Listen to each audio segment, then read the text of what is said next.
Alright, so I've done a few adjustments to my table saw just to get it cutting a little better, and I'm going to show you how I made my zero clearance, because this one was making me a little crazy. So first, we're going to take out our screws. We're going to need this, so it's pretty simple. We're going to start just by tracing this out, noting where the holes are at, and just trying to match it up the same way. I'm a little concerned about this side not being attached to anything. I'm just going to flip it. I'm actually going to trace it out the same way, so just to be safe. Really this is going to go straight, but because I'm going to be using my table saw. Next thing we're going to do is we're actually going to put our holes in here just to make sure that we've got everything in the right spot.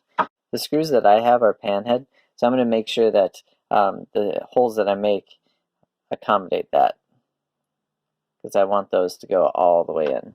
Now in this case, I think close enough is going to be good enough. So I'm going to take my bit that's just a little bit larger than my panhead. Now I could be careful and I could just take my time and not go very deep. In my case, I think since I've got this, I'm going to set a depth just to be safe. Honestly, I don't even know if it's going to make any difference on here, but just to be safe.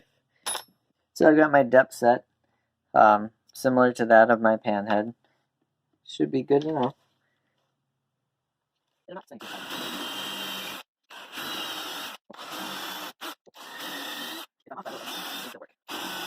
Now even on this other side, I don't expect it to line up perfect, so I'm going to go with a little bit bigger than my screw so that it all fits. Got some holes in there that my screws should not fall into, but at the same time should give me enough play to line up. They do sit in there flush.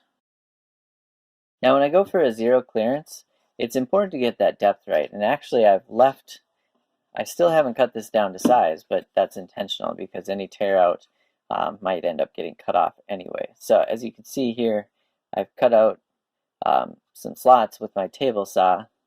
I do that wherever those screws are. And I do that just by setting the blade depth. Here I just want to make sure that the blade depth is where I want it. I can run it through using my fence. I can also use my slide to take out these chunks.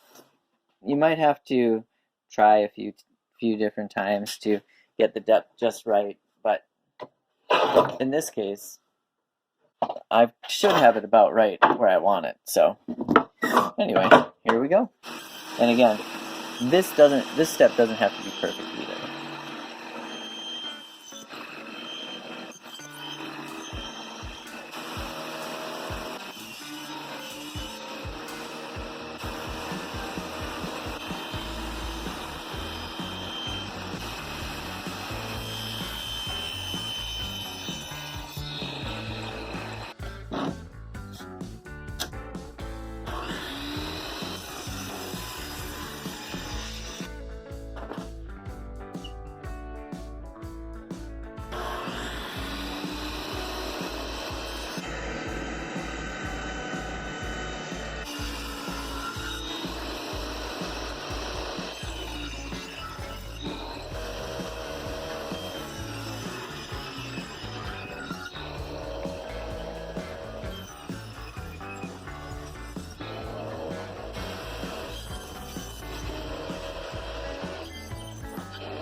Last thing to do is just round those corners, so I'll just sand those down.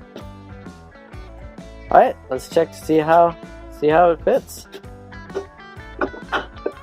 Oh, nice. Okay, full disclosure, I did have to trim it down a little bit after my trace line, so I should have just cut it a little bit farther, but either way, turned out great. Last step, make sure that it's lined up where you want it to be, and go for it.